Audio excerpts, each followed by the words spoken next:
At exactly 2:14 p.m. on February 2026, the world as you know it began to vanish. It didn't start with an explosion. There were no sirens, no emergency broadcasts, and no headlines. In fact, if you were scrolling through your feed, everything looked fine. But deep inside the backbone of the internet, a digital wildfire was spreading. Massive sections of the web were being erased from the map. Banks, hospital records, even systems that keep planes in the sky. Not deleted, not hacked. Just forgotten. For 3 hours, the modern world was hanging by a single, fraying thread. And the scariest part? You had no idea. Inside the war rooms of Silicon Valley, they saw how close we came to a total civilization-wide reset. Today we go inside that day. It started at a company you use every day, Cloudflare.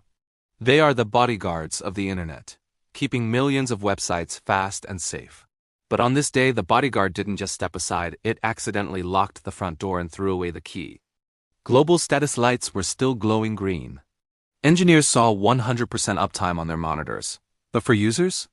The internet was a ghost town.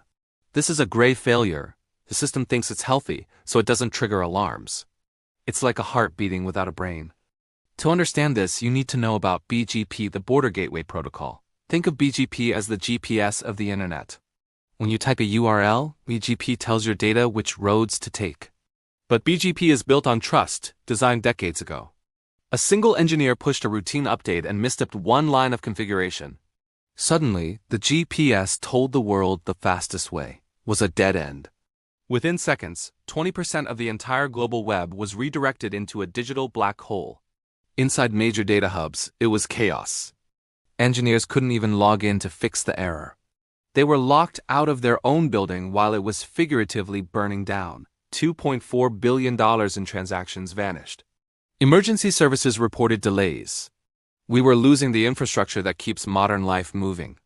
Just as they prepared to pull the master kill switch to reset the entire internet, the fix finally took hold. The roads reappeared, traffic flowed. Within minutes, people went back to liking photos, never knowing how close the digital age came to ending. The internet isn't an invincible god. It's a series of old protocols held together by overworked engineers and a lot of hope. A single typo can silence a planet. This is Talking Tech. I'll see you in the next one.